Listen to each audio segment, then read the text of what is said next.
শুভ সকাল বন্ধুরা, বৃষ্টিস ফ্যামিলির একটি নতুন ব্লগে তোমাদের সবাইকে অনেক অনেক ওয়েলকাম। আশা করছি তোমরা সবাই ভালো আছো আর আমরাও বেশ ভালো আছি। আজ হলো সোমবার আর ঘড়িতে এখন সময় হচ্ছে সকাল 6:30 মতো। আর এখন থেকেই কাছে দূরের সমস্ত বন্ধুদের সাথে নিয়ে আমার আজকের দিনের ব্লগটি শুরু করলাম। তোমাদের সবাইকে আমার ব্লগের সঙ্গে থাকার জন্য অনুরোধ রইল।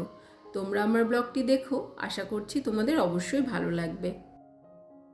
ঘুম থেকে উঠে ফ্রেশ হয়ে বাসি জামা কাপড় সমস্ত কিছু চেঞ্জ করে আগে চলে এসেছি ঠাকুর ঘরে।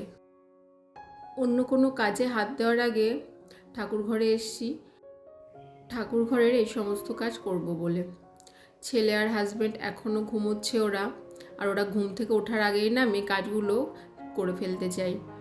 অনেকদিন ধরেই ভাবছিলাম যে ঠাকুরের এই সিংহাসনটা একটু পরিষ্কার করব।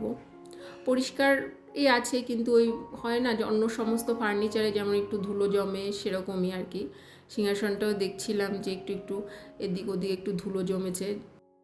আর এই সময়টা হলো ঠিক সময়, সকালে অন্যান্য কাজে হাত দেওয়ার আগে এই কাজটা করে নেওয়া। এরপরে দেখো আরও অনেক কাজ আছে, সেই সমস্ত কাজে ব্যস্ত হয়ে যাব। তারপর রান্না বান্না, আর রান্না করে এসে না তখন স্নান না করে আর এই কাজে হাত দেওয়া যাবে না। স্নান করার পরেও পুজো করা, তারপর এটা সেটা তো থাকেই, ছেলেকে খাওয়ানো। তাই তো একেবারে সকালবেলায় শুরু করেছি এই কাজটা। আর ঘুম থেকে উঠেছিও একটু তাড়াতাড়ি, নাহলে ছেলের তো স্কুল ছুটি আছে এখন, তাই একটু দেরি করে উঠলেও হতো ঘুম থেকে। কিন্তু কালকে রাতেই ভেবে রেখেছিলাম যে এই কাজগুলো করব, তাই অনেকটা সকালেই ঘুম থেকে উঠে গেছি। তো ঠাকুরের সিংহাসনটা ভালো করে পরিষ্কার করে নিয়ে তারপরে এখানে যে কালারিং কাগজটা ছিল ওটাও একটু পুরনো পুরনো হয়ে গেছিলো। লক্ষ্মী পুজোর সময় সব ঠিকঠাক করে দিয়েছিলাম, তা আজকেও আবার চেঞ্জ করে নিলাম। সিংহাসনটা পরিষ্কার করা হয়ে গেছে, আর এখন ঠাকুর ঘরটা ঝাড়ু টাড়ু লাগাবো, আর তারপরে একেবারে ঠাকুর ঘরটা মুছে নেব। সকালের দিকে না একটু যদি তাড়াতাড়ি ঘুম থেকে ওঠা যায় তাহলে দেখবে অনেক কাজই না সুন্দর করে গুছিয়ে করে নেওয়া যায়। এই জন্য না আমি সবসময় চেষ্টা করি সকালের দিকে একটু তাড়াতাড়ি ঘুম থেকে ওঠার। ছেলের স্কুল থাকলে তো অনেকটা সকালেই উঠতে হয়, আর ওর যদি স্কুল নাও থাকে তাহলে চেষ্টা করি তাড়াতাড়ি ওঠার।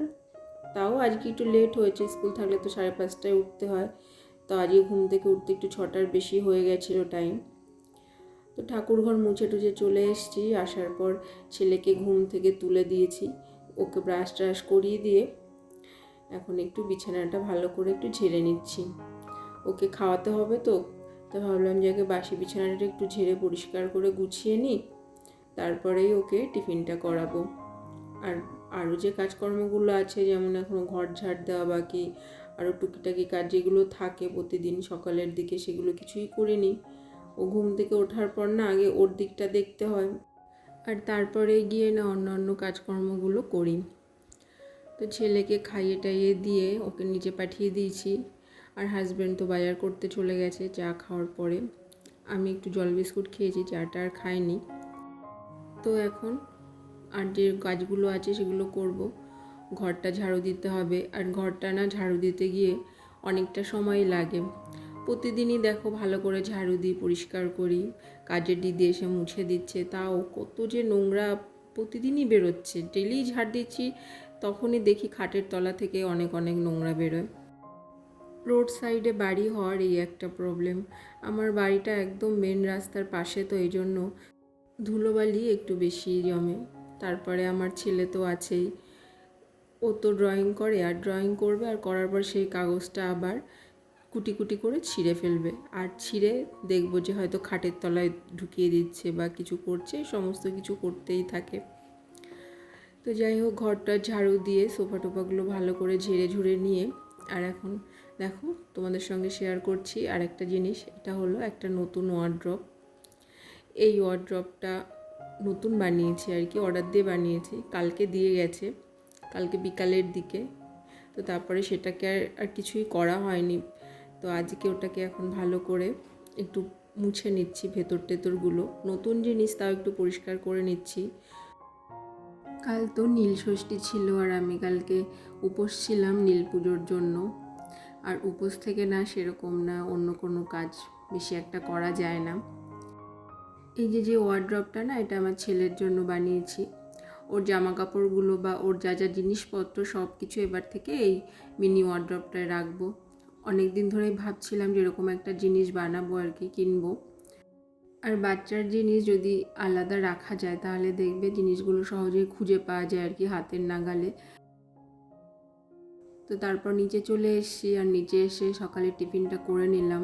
আজকে যেহেতু সংক্রান্তি, ওই জন্য আমাদের একটা নিয়ম আছে, সংক্রান্তির দিন সকালবেলা আর পয়লা বৈশাখের দিন সকালবেলায় এই দই, খই, চিড়ে, মুড়ি, মিষ্টি, কলা সব কিছু দিয়ে খেতে হয়।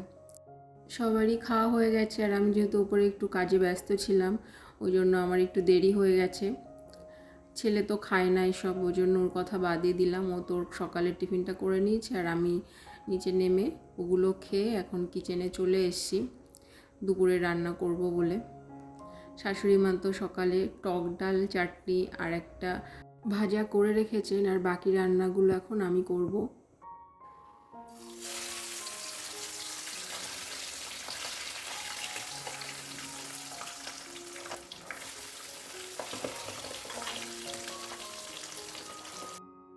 আজকে আছে দু ধরনের মাছ, পাবদা মাছ আর চিংড়ি মাছ। পাবদা মাছটা একটু বেশি আনা হয়েছে, কালকের জন্য রেখে দিলাম কিছুটা। কাল তো পয়লা বৈশাখ, বাড়িতে চিকেন হবে, আর এই পাবদা মাছটা আছে, এটা দিয়েও কিছু একটা আইটেম করা হবে। তো এখন মাছগুলো সব ভাজা বসিয়ে দিয়ে আমি আস্তে আস্তে এই পাবদা মাছের জন্য একটু পোস্ত আর কাজু ওটা একটু বেটে নিলাম, ওটা দিয়ে এখন একটা মাখা মাখা ঝোল করব। আর এদিকে এঁচোড় করব আজকে, তার জন্য এঁচোড় সেদ্ধটাও বসিয়ে দিচ্ছি। চিংড়ি মাছ দিয়ে এঁচোড়টা করব। কালকে রাতেই না এঁচোড়টা কেটে ফ্রিজে রাখা হয়েছিল। আর এটা জানো তো আমাদের গাছের এঁচোড়। অন্যবার আমাদের এই কাঁঠাল গাছ আছে একটা, সেটায় না প্রচুর কাঁঠাল হয়, কিন্তু এবার না বেশি হয়নি, মাত্র 6টা মতো কাঁঠাল হয়েছে। আর আমার পাকা কাঁঠাল একদমই পছন্দ না, কিন্তু এঁচোড়টা খেতে ভালো লাগে। তো এখন এঁচোড়টা সেদ্ধ করে কষিয়ে নিচ্ছি। আর এঁচোড় যেন তো মাংসের মতো রান্না করতে হয় আর কি, এর সমস্ত রকম মশলা টশলা, যেরকম একটা চিকেন বানাতে যেরকম মশলা ব্যবহার হয় আর কি, ইউজ হয়, সেরকমই। আবার নিরামিষ এঁচোড়ও অনেকে খায়, কিন্তু সেটা না অতটা টেস্ট লাগে না। এরকম সমস্ত রকমের মশলা আর চিংড়ি মাছ দিয়ে এঁচোড়টা রান্না করলে সেই এঁচোড় চিংড়িটা খেতে না দারুণ লাগে। তো আমি ভেবেছি যে গাছে আর যে কটা আছে সেগুলো সব এরকম রান্না করেই খাবো, ওগুলো আর বড় করে পাকার জন্য গাছে আর রাখবো না। রান্না বান্না তো কমপ্লিট। তো আজকে দুপুরের মেনু আছে টক ডাল, ভেন্ডি আলু ভাজা, পাবদা মাছের ঝাল আর এঁচোড় চিংড়ি। আর চাটনিটা মা করে রেখেছিল, আর একদিন চাটনি করলে সেটা এক সপ্তাহ চলে যায়, আর একটু বেশি পরিমাণেই করে। এখন এইসব জায়গাগুলো একটু পরিষ্কার করে তারপরে চলে যাব উপরে। ওম নমঃ শিবায়, ওম নমঃ শিবায়, ওম শিবায়। আজকে পুজোটা মা করেছে। আমরা যেমন সকালে দই, খই, চিড়ে, মুড়ি সব খেয়েছি, সেরকম ঠাকুরকেও না ওরকম করে ভোগ দেওয়া হয়। তো আমার তো রান্নাঘরে অনেক রান্না বান্নার চাপ ছিল, ওই জন্য মা এদিকে স্নান করে পুজো করতে চলে এসছে, আর আমিও স্নান করে এসে ঠাকুর প্রণামটা সেরে নিলাম। আবার সন্ধ্যাবেলায় দেখা হচ্ছে তোমাদের সাথে। দুপুরে খাওয়া দাওয়ার পরে ঘুমিয়ে পড়েছিলাম, আর তারপরে বিকালের দিকেও টুকিটাকি কিছু কাজকর্ম ছিল, কিন্তু সেগুলো আমি আর না কিছুই ভিডিও করিনি। আর এখন না কি হয়েছে, গরম পড়ার পর থেকে না আর কি, যখন দুপুরে খাওয়ার পর ঘুমোচ্ছি, ঘুম থেকে উঠতে না একটু লেট হচ্ছে, মানে শরীরটা না খুব ক্লান্ত লাগছে, হয়তো এটা গরমের জন্যই হচ্ছে। আর কালকে যেহেতু সারাটা দিন উপোস ছিলাম, ওই জন্য একটু শরীরটা ক্লান্তও ছিল। সন্ধ্যা প্রদীপ দেখিয়ে এখন আমি রেডি হচ্ছি। সবার আগে ছেলেকে রেডি করিয়ে দিলাম। বললাম না যে নীল ষষ্ঠীর পুজোতে আমাদের এখানে যে বাবা বদ্রীনাথের মন্দিরটা আছে, ওখানে নীল পুজো উপলক্ষে না 2-3 দিন ধরে মেলা হয়। তো সেখানেই যাব, ওই জন্য রেডি হচ্ছি। হাজব্যান্ডকে অনেকক্ষণ ধরে বলছি রেডি হতে, ও শুধু বারবার বলছে তোমরা আগে রেডি হও তারপর আমি হচ্ছি। আসলে ওই যে খেলা হচ্ছে না টিভিতে, সেই IPL দেখতেই ব্যস্ত। ছেলে রেডি হয়ে অনেকক্ষণ আগে নিচে চলে গেছে, আর এদিকে আমিও রেডি, আর এখনও দেখো রেডিই হয়নি। তো সেটাই আমি ওকে বলছিলাম যে তুমি তো এতক্ষণ ধরে বলছিলে যে রেডি হও রেডি হও, আর এখন আমরা রেডি হয়ে তোমার জন্য দাঁড়িয়ে আছি। বাড়ি থেকে বেরিয়ে পড়েছি, হেঁটেই যাব, বাড়ির কাছে তো। আর এই যে দেখতে পেলে তো যে আমাদের বাড়ির গেটের সামনে থেকেই না লাইটিং শুরু হয়েছে। তা হেঁটে ওই 3-4 মিনিট মতো লাগে মন্দিরটা যেতে। আর দেখো ভিড় দেখো। তো এখানে না মন্দিরে ঢোকার আগেই না সবার প্রথমেই একটা বাবা ভোলানাথের বড় একটা মূর্তি, সেখানেই প্রণামটা সেরে নিলাম। আর এখন যাচ্ছি মেন মন্দিরের কাছে। কালকে তো এসছিলাম ভোলানাথের মাথায় জল ঢালার জন্য আর নীলের বাতি ধরানোর জন্য আর কি। কালকে দুবার এসছিলাম, দুপুরবেলা একবার এসছিলাম, তখন খুব ভিড় ছিল। আবার সন্ধ্যাবেলা এসছিলাম, দুবার করে এসে পুজো করে গেছি। কালকেও ছেলে এসছিল, কিন্তু কালকে না মেলাটায় ওকে নিয়ে আর ঘুরতে পারিনি। মাঠ জুড়ে অনেকটা বড় মেলাই হয়, তো আমি এখানে বেশি ভিডিও আর করিনি। আর দেখো একটু একটু না হাওয়া ছেড়েছে হঠাৎ করে, ওই জন্য দেখছি লোকের ভিড়টা একটু কমে গেছে। তো বেশি টাইম আর ঘুরলাম না, যেহেতু হাওয়া ছেড়েছে, ভয় লাগছিল যদি আবার ঝড় বৃষ্টি শুরু হয়ে যায়। তো ছেলের জন্য টুকিটাকি কিছু খেলনা কিনে নিলাম, আর তারপরে এই যে একটু পাঁপড় ভাজা কিনলাম। মেলায় আসলে আমি আর কিছু খাই না খাই, এই পাঁপড় ভাজাটা আমি খাই। বাড়িতে যখন পাঁপড় ভাজে এত টেস্ট লাগে না, কিন্তু মেলার এই পাঁপড় ভাজাটার যেন আলাদাই টেস্ট। আর বাড়ির সবার জন্য একটু আইসক্রিম নিয়ে নিলাম।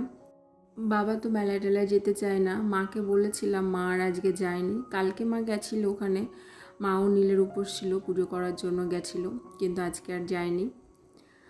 তো আইসক্রিম টাইসক্রিম খেয়ে এখন ছেলে জামা কাপড় সব চেঞ্জ করিয়ে দিচ্ছি, আর আমিও চেঞ্জ করে আবার চলে যাব কিচেনে, ডিনার রেডি করতে হবে। তো আজকের মতো ভিডিওটি তোমাদের সঙ্গে পর্যন্ত শেয়ার করছি। দেখা হচ্ছে আবার নেক্সট ব্লগে। আশা করছি তোমাদের আমার আজকের ভিডিও ভালো লেগেছে। তো তোমরা সবাই ভালো থেকে সুস্থ থেকো। সবাইকে টাটা।